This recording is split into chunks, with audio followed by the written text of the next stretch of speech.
Bueno.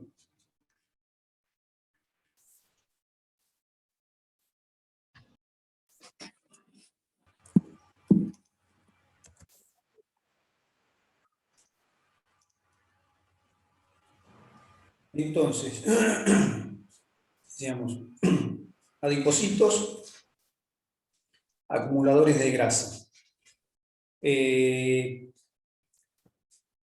Bien, en forma de triglicérido. Recordemos una cosa que es la siguiente: los adipocitos, el tejido graso que acumula la grasa en forma de triglicérido es principalmente el tejido adiposo blanco, ¿no es cierto? Recordemos que hay dos tipos de tejido adiposo, el blanco y el pardo. Eso no había aclarado, pero ahora me acordé en este momento y entonces lo aclaro. El tejido adiposo blanco, entonces, es el que almacena principalmente, es el que principalmente tiene la capacidad de almacenar los lípidos, y ese tejido adiposo se puede localizar básicamente, o sea, puede estar en cualquier parte del organismo. ¿Por qué? Porque es tejido conectivo, es un tipo de tejido conectivo especializado, pero básicamente lo encontramos acumulable, en forma acumulada, en dos tipos de regiones, básicamente, que serían uno, en el panículo adiposo, y dos, entre la víscera, ¿no es cierto? Son los dos lugares donde encontramos la acumulación del tejido adiposo blanco. ¿Está bien? Y de tejido adiposo blanco tiene función metabólica, obviamente. La función metabólica es de almacenamiento. Tiene, por supuesto, función mecánica, tiene función térmica, pero tiene función metabólica que implica guardar el excedente energético. ¿Está bien? Y es un órgano, o sea, es un tejido, el tejido adiposo blanco es un tejido dinámico. ¿Está bien? O sea que este tejido aumenta y disminuye de tamaño en forma constante. Y aclaramos que en el tejido hay dos tipos básicos de células, unas que son las células propiamente dichas, los adipocitos propiamente dichos, y después tenemos unos, o sea, ¿qué hay en el tejido adiposo? El tejido adiposo hay células blancas, hay células grasas, por supuesto, hay adipocitos, pero hay unos adipocitos que se llaman preadipocitos, y esos son los que permiten la posibilidad de hiperplaciar el tejido, es decir, son los que permiten, estos preadipocitos, el aumento de volumen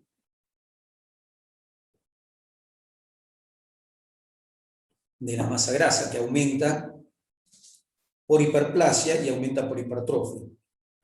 Hasta no hace mucho tiempo creíamos que el tejido adiposo solo aumentaba por hipertrofia y que no había, que si uno sacaba las células de grasa, la grasa desaparecía. Después aprendimos que uno las saca, pero las células grasas pueden aumentar su tamaño cada adipocito, pero después aprendimos que además de eso hay preadipocitos y que se puede dar entonces hiperplasia celular también, y se puede expandir el tejido adiposo gracias a esto.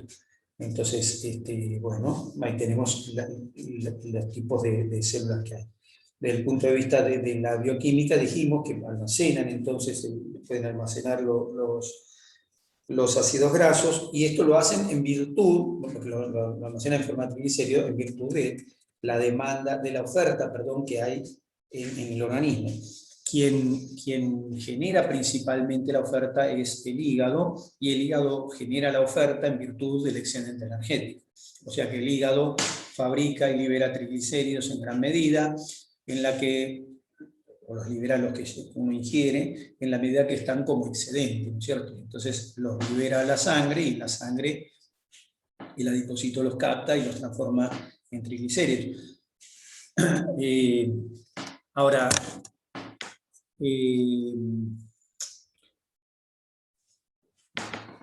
una vez que se produce el depósito de grasa, la grasa se puede ir liberando en la medida que la energía del cuerpo lo requiera. Pero de nuevo decía que el adipocito también, en la medida que se va llenando, empieza a fabricar adipocitocinas o adipoquinas, como se le llama también, y entonces empieza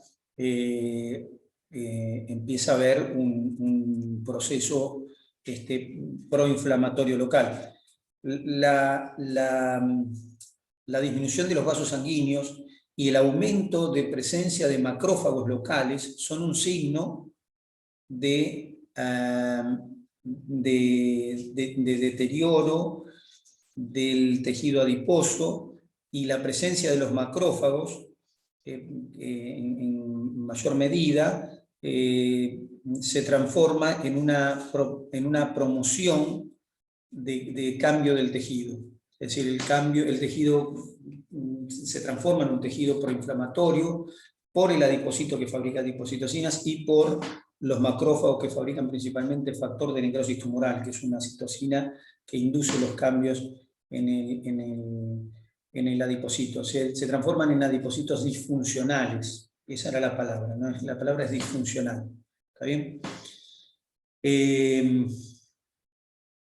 Y una vez que empieza la disfuncionalidad del tejido, se mantiene. Una vez que empieza la disfuncionalidad del tejido, se mantiene. Es decir, que después es difícil de corregir. Entre las cosas que aparece justamente la resistencia a la insulina, como uno de los factores de manifestación de ese proceso proinflamatorio, inflamatorio clínico. Aparece la resistencia a la insulina. ¿Y en qué consiste la resistencia a la insulina? Consiste en que aparece una disminución de los receptores de insulina provocada por un aumento del metabolismo energético de células que son insulinodependientes, y ese metabolismo energético está aumentado a expensas de utilización de la grasa. O sea que utilizo la grasa, la utilización de grasa se traduce en aumento de metabolismo energético, disminución de expresión de receptores para insulina, y entonces disminución de la captación de la insulina de la sangre. Entonces, una forma de expresión de ese proceso inflamatorio por utilización o por estimulación de la propia grasa es la inducción de los tejidos a que utilicen la grasa como fuente energética y como consecuencia produzcan una resistencia a la insulina. No sé si se entiende esto es importante. ¿Cómo se genera la resistencia a la insulina? O sea que la resistencia a la insulina está relacionada directamente con el sobrepeso, y no es una cuestión independiente el sobrepeso y la resistencia a la insulina que pueden conducir a la diabetes, sino que es un proceso íntimamente relacionado. Entonces, y es una manifestación de esa liberación de citoquinas que tiene el propio tejido adiposo. O sea que el propio tejido adiposo que está inflamado, por llamarle de alguna manera, está disfuncional, está generando trastornos como, bueno, por supuesto, la acumulación de la grasa, pero está generando trastornos como la resistencia a la insulina, simplemente para tratar de deshacerse de la grasa y que alguien consuma esa grasa que tiene en exceso ese tejido. Entonces, bueno, nada, esto es importante. Entonces, ese estado disfuncional de los adipocitos. Entonces, bueno, el adipocito está en un estado inflamatorio, que tiene tendencia a generar lipólisis propia, ¿está bien? Liberación de ácidos grasos a la sangre, es el estado proinflamatorio. El estado proinflamatorio lo induce a tratar de deshacerse de esa propia grasa que tiene, pero por supuesto eso trae aparejado una inundación del tejido general, o sea, de la sangre, con ácidos grasos. O sea que, bueno, digamos, hay una mayor oferta de ácido graso por parte de este tejido. Bien, la cuestión es que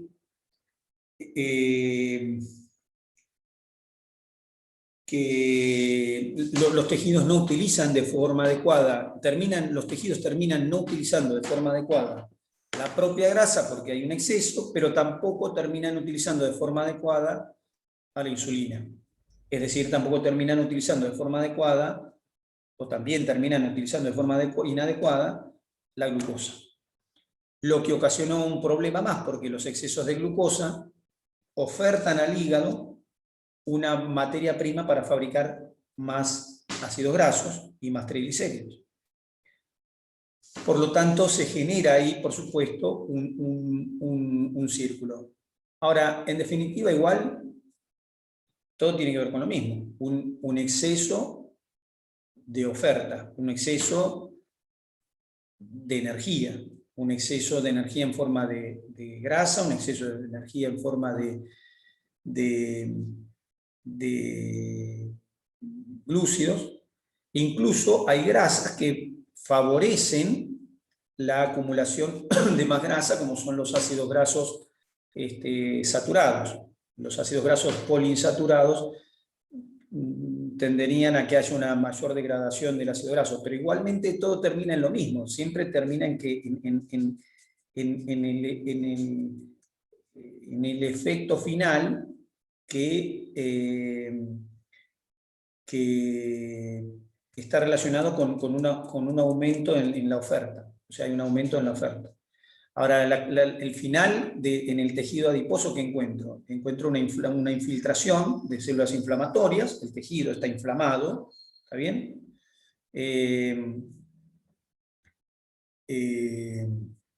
Con liberación de citocinas, el tejido está inflamado, con liberación de citocinas y modificación, entonces, de distintas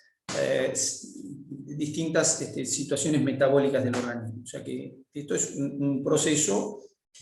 Por eso se dice que el proceso puede ser un proceso inflamatorio, pero igualmente lo que genera el proceso inflamatorio para este caso es el exceso de oferta de energía, el exceso energético. El exceso de oferta energética es lo que se traduce en todo el problema. O sea, todo se inicia igualmente siempre lo mismo, el exceso de oferta. ¿Está bien?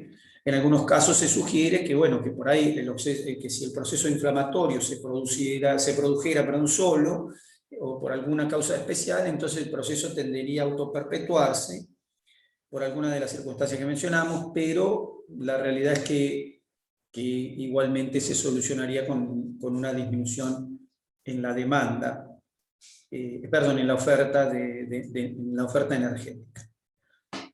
Bueno, conclusión, la grasa se acumula y entonces aumentamos de peso gracias a la acumulación de esa grasa, que lo hace principalmente en el panículo adiposo subcutáneo, pero que también lo hace en el panículo visceral, siendo que se considera de mayor problema la acumulación visceral. O sea que la grasa visceral tiene una metabolización diferente que la del panículo adiposo. La acumulación del panículo adiposo es una acumulación más dinámica, mientras que la del visceral es una acumulación más estática y se relaciona o se correlaciona con la aparición más temprana de eventos cardiovasculares. Bien. Acumulamos grasa. ¿Acumular grasa es un problema? Bueno, por un lado ya vimos que sí, porque puede producirnos alteraciones metabólicas, puede producirnos resistencia a la insulina, puede producirnos diabetes, pero no es lo único que puede traernos como problema. También puede traernos puede traernos como problema la tendencia a la fabricación de cálculos biliares. También puede traernos como problema la acumulación de grasa en las paredes vasculares. Uno dice, bueno, pero pará, si lo que vos me decís que son los triglicéridos no se acumulan en las paredes principalmente, sino que lo que se acumula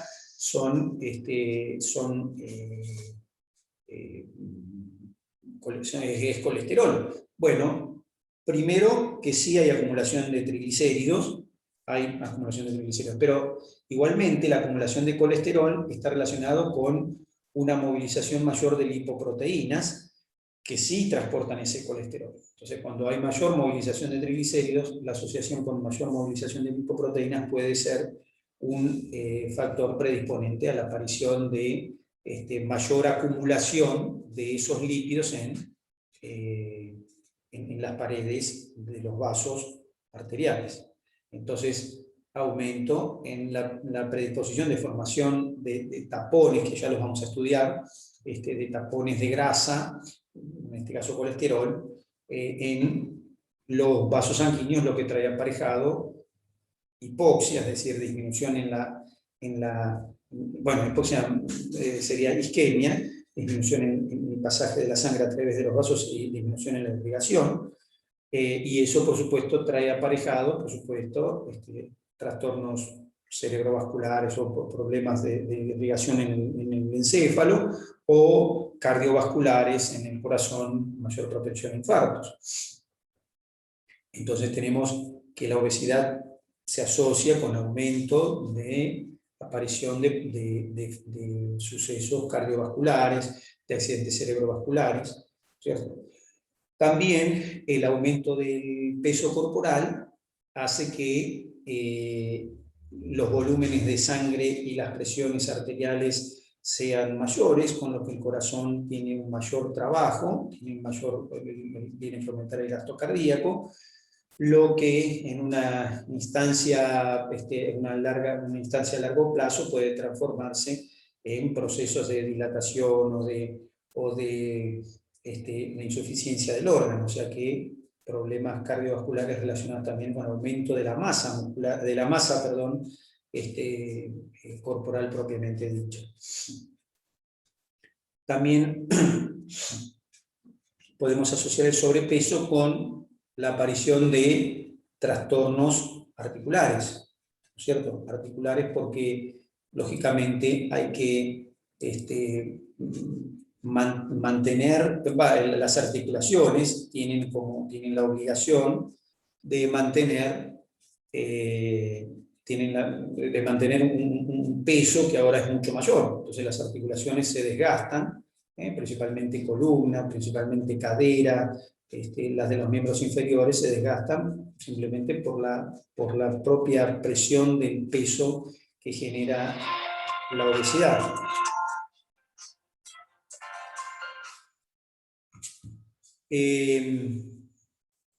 Por supuesto, el manejo de los lípidos se transforma en lo que llamamos dislipidemias, es decir, los lípidos mal manejados consisten en justamente un trastorno, es decir, las dislipidemias de por sí son modificaciones que por supuesto también se ven traducidas en trastornos cardiovasculares, pero entonces cuando tenemos exceso de grasa circulante, tenemos mayor probabilidad de aparición de dislipidemias.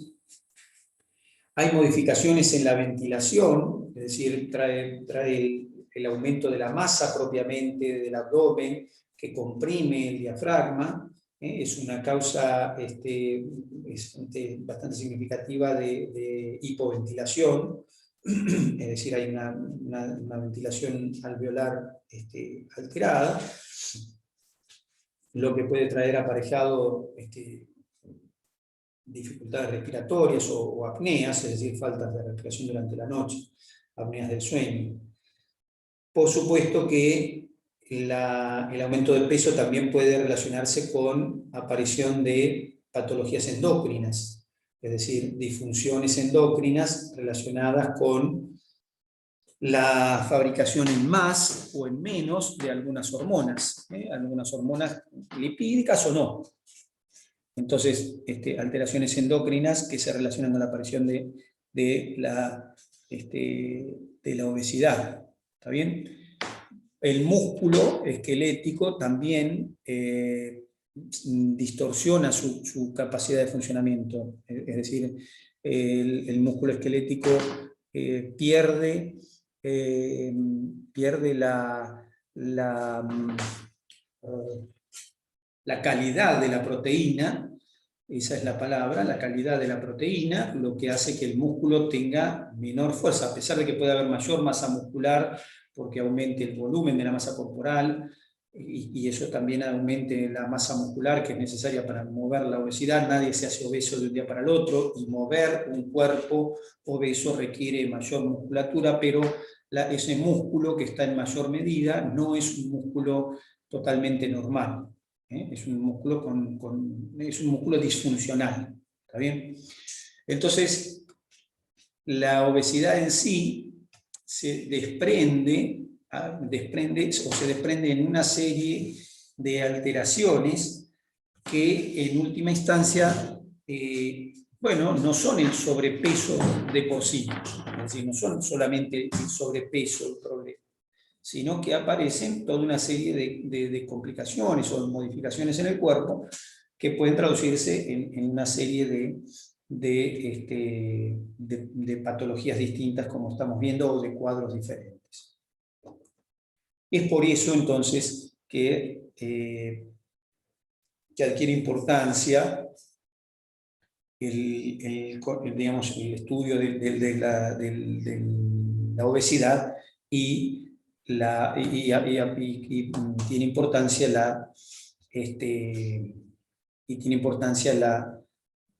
el tratar de reducir esto, ¿no es cierto? O sea que el problema de la obesidad no es solamente tener un poco de peso de más, sino que es un problema de probabilidad de aparición de enfermedades. Por supuesto que la obesidad viene precedida siempre de sobrepeso. Difícilmente una persona se transforma en obesa de la noche a la mañana. Nadie se acuesta a la noche con un peso normal y al día siguiente se levanta con sobrepeso. Entonces, por eso es importante ir viendo el peso corporal antes de llegar al sobrepeso. O sea, antes de llegar a la obesidad tuvimos que haber llegado al sobrepeso, y antes de llegar al sobrepeso tuvimos que haber estado cerca de los límites del sobrepeso, y así sucesivamente.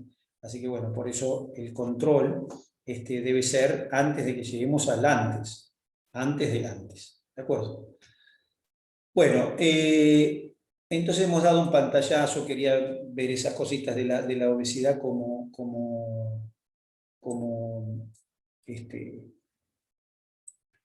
conjunto, ¿no es cierto? Como un conjunto de desregulación metabólica. Y tener en cuenta que, de nuevo, lo que me interesa de este concepto, de esto, es llevar el concepto que no es una sola, no existe una causante de obesidad. Cuando la causante es bien clara, se llama otra patología. Cuando la obesidad está dada por hipotiroidismo, no se llama obesidad, se llama hipotiroidismo. ¿Se entiende? Bueno, y entonces por eso los tratamientos de la obesidad, tienen que ser entonces multifactoriales. ¿De acuerdo? Los tratamientos que encaran la obesidad tienen que ser multifactoriales. Pero siempre igual, recordar esto que les digo. El peso corporal nuestro hasta el día de hoy, según sabemos, el único lugar por el cual se puede incrementar es a través del tubo digestivo. Bueno, excepto que tengan alimentación parenteral. Pero sacando ese caso particular, el peso corporal de toda la gente depende, según creemos al día de hoy, exclusivamente está relacionado con, bueno, no está exclusivamente relacionado pero sí está relacionado con la ingesta necesariamente. Sí está relacionado necesariamente con la ingesta. Bueno, una vez que hemos visto esto, saltamos de la obesidad un poquito y nos vamos a hablar un poco de aparato cardiovascular. Vamos a hablar de enfermedad cardiovascular. Entonces hemos visto algo de obesidad, hemos visto algo de desnutrición, de carenciales, y ahora conversamos un poco sobre enfermedad cardiovascular. Nosotros, cuando hablamos de enfermedad cardiovascular, vamos a hablar solamente algunas enfermedades, un par de palabras sobre algunas enfermedades cardiovasculares. En este sentido, entonces, vamos a dividir el tema en enfermedades que atañen al corazón, enfermedades cardíacas y enfermedades vasculares. Dentro de enfermedades vasculares, vamos a ver dos enfermedades básicamente, que son la hipertensión arterial y la aterosclerosis. Y dentro de patología cardíaca, lo que vamos a ver principalmente patología isquémica del corazón, es decir, patología relacionada con déficit de irrigación del corazón. Y vamos a ver insuficiencia cardíaca, es decir, esas son las patologías que vamos a ver específicamente. El resto de la patología, valvulopatías no vamos a ver del corazón, no vamos a ver de tumores del corazón, es decir, hay cosas que no vamos a ver del corazón, enfermedades eléctricas del corazón, porque no tienen relación o no guardan una relación con los intereses de lo que ustedes están estudiando, lo que no quiere decir que si tienen interés no se puedan dedicar a leer sobre los temas de patologías que no mencionemos, solo que nosotros nos vamos a abocar a algunas que tengan relación con lo que a ustedes les interesa. Bueno, entonces, vamos con patología vascular. Empecemos con vascular totalmente. Para hablar de patología vascular, primero recordamos rápidamente cómo están constituidos los vasos. Sabemos que los vasos sanguíneos en nuestro organismo son de tres tipos. Tenemos venas, arterias y capilares. ¿Está bien? Vena, arteria, capilar. Venas y arterias constituidas por una capa central, un endotelio, una íntima, que tiene un endotelio y una membrana basal. Por fuera, una muscular, y por fuera, una adventicia de tejido conectivo. ¿Está bien? Eso ya lo sabemos, lo repetimos simplemente eso. Eso vale para las arterias y vale para las venas. Recordamos también que los vasos sanguíneos no son inertes, sino que tanto el epitelio como el músculo es tejido que tiene capacidad de replicación, tiene capacidad de migración, tiene capacidad de estimulación, tiene capacidad de estimular a otros tejidos. ¿De acuerdo? O sea que no son elementos inertes. Y los capilares simplemente poseen una membrana basal y una capa de tejido epitelial, que se llama endotelio. Es el lugar donde se produce el intercambio gaseoso, porque justamente entre la sangre y el intersticio hay solamente una capa celular. Bien, perfecto. Hasta ahí entonces tengo más o menos de qué se trata el sistema. El sistema vascular es un sistema cerrado, ¿no es cierto? Es un sistema cerrado. Es decir, la sangre no se escapa del sistema, es unidireccional. Si se escapa del sistema de la sangre se llama hemorragia, pero ojo, porque no hay que confundir que no se escape sangre con que no se escape líquido. Primero, se escapa líquido del vaso permanentemente, porque si no, no habría intercambio con el medio. Y segundo, puede escaparse líquido en algunas circunstancias, e incluso líquido acompañado de proteína, para formar lo que llamamos los edemas en algunas circunstancias determinadas, como vimos, por ejemplo, cuando vimos inflamación. Bueno, entonces, pero en términos generales, la sangre como tal no se escapa de los vasos, y por eso decimos que el sistema es cerrado. Y este sistema cerrado llega a todas partes del organismo. Son pocos los órganos que no tienen irrigación. Por ejemplo, la piel, la epidermis, es un ejemplo del lugar donde no hay vasos sanguíneos. La epidermis no tiene vasos sanguíneos. La epidermis se nutre por embebimiento de la dermis. Es decir, los vasos sanguíneos están en la dermis, y la epidermis, la capa más superficial de la piel, que puede tener 5 capas, que puede tener 7 capas, no, tiene algunas más, en realidad tiene 5 o 7 capas de células vivas. Y después tiene otras tantas de células que no están vivas. Pero las células vivas se nutren por embebimiento de las capas más profundas.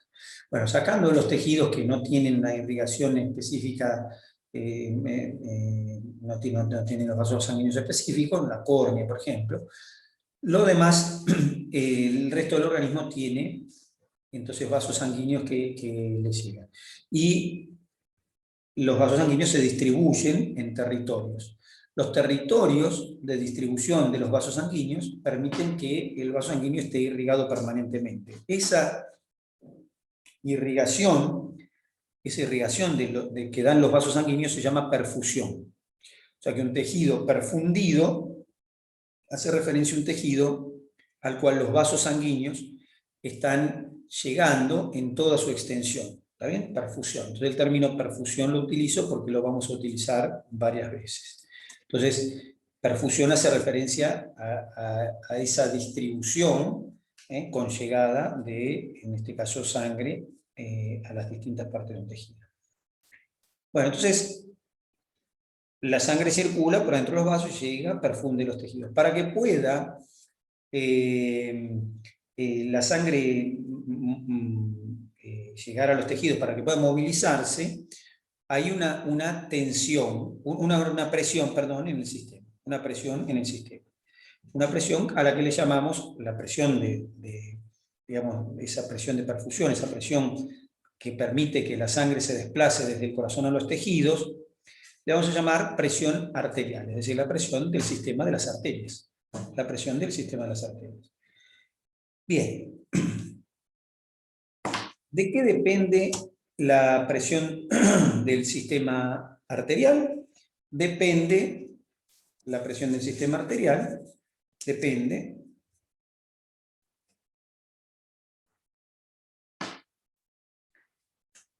del volumen minuto. La presión arterial depende del volumen minuto y de la resistencia periférica.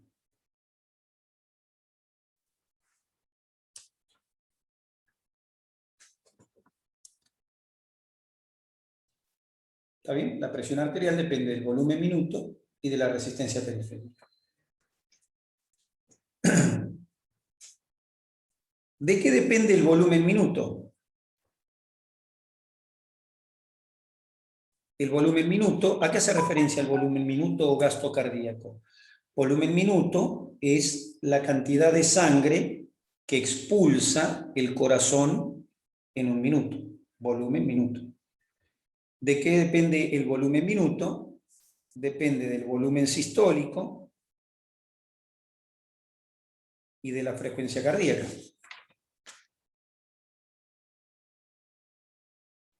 ¿Está bien? O sea que tengo un volumen sistólico, ¿está bien?, que es la cantidad de sangre que se eyecta en cada sístole, multiplicado por las veces que sucede eso por minuto, eso me dice que tengo un volumen minuto. A su vez, el volumen minuto depende, el volumen sistólico depende de la precarga, la contractilidad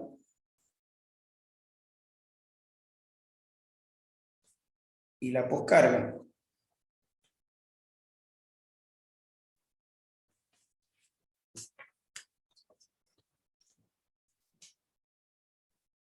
Entonces el volumen minuto depende del volumen sistólico, que a su vez depende de precarga, contractilidad y poscarga. ¿Qué es la precarga? La precarga hace referencia al llenado del corazón.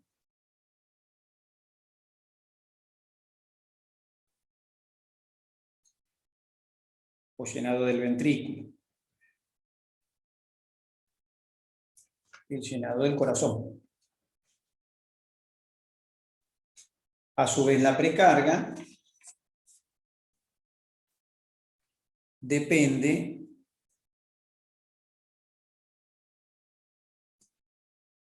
de la volemia.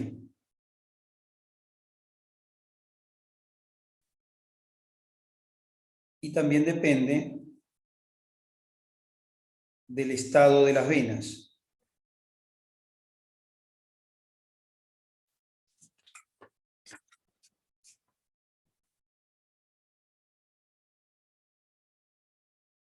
Bien.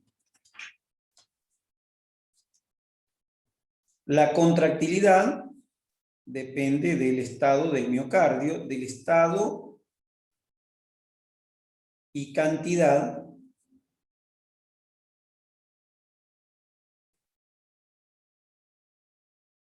de miocardio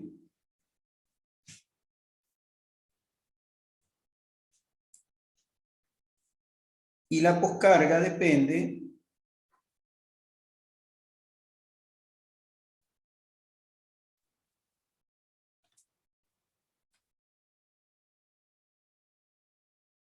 ahora explico todo, del estado de las válvulas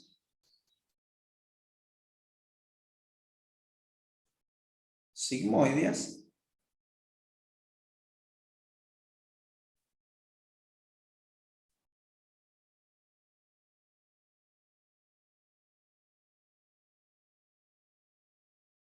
y de la resistencia periférica. Ahí está mi cuadrito. Entonces tengo el volumen minuto, depende del volumen sistólico y la frecuencia cardíaca. El volumen sistólico depende de precarga, poscarga y contractilidad. La precarga depende de la volemia y del estado de los vasos venosos. Y es el llenado del corazón. La contractilidad depende del estado y la cantidad de miocardio que exista, como esté el miocardio, cuánto haya y cómo esté. La poscarga está relacionada con el estado de las válvulas cardíacas, las válvulas sigmoideas, y con la resistencia periférica. A su vez, la frecuencia cardíaca está relacionada con regulación nerviosa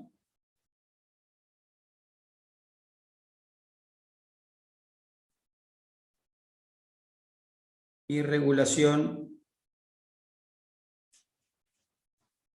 humoral. La frecuencia cardíaca, a su vez, está relacionada con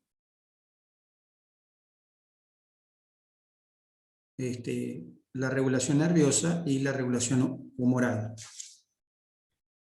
Por último, la resistencia periférica está relacionada con estado de los vasos arteriales.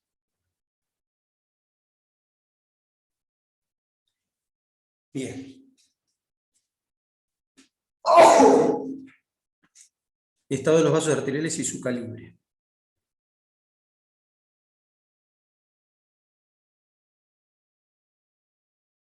Bien, ahí tengo mi cuadrito. Saram está muy de lejos, no importa, ahora yo le saco una foto y se lo mando. No hay problema. Ahora, ¿qué quiere decir todo esto? Quiere decir que la presión arterial, que la presión de llegada de la sangre a los tejidos, depende de una presión. Y a su vez esa presión no es mágica, sino que proviene de la regulación de una serie de factores. ¿Está bien? Que son estos que están acá, que ahora vamos a hablar de presión arterial y por eso los vamos a desglosar un poco mejor. Entonces quiere decir que hay distintos factores que pueden modificar. Si ustedes anotaron lo que anotaron, entonces yo puedo decir, por ejemplo, fíjense lo siguiente, digo, a modo de ejemplo, digo, me voy a buscar la volemia. Me busco la volemia, ahí tengo la volemia. ¿Qué es la volemia?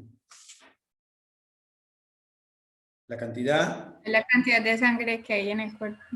La cantidad total de sangre que hay en el organismo. Bueno, entonces tengo la volemia. Si la volemia fuera cero, ¿cuál sería la precarga o el volumen de llenado del corazón? Si la volemia es 0, el volumen de llenado del corazón, ¿cuál sería? 0. 0, perfecto. Entonces, el volumen que se podría expulsar en cada sístole, ¿cuál sería? 0. 0. Y la presión arterial, el volumen minuto, ¿cuánto sería? Si en cada sístole expulso 0, 0. Y la presión arterial sería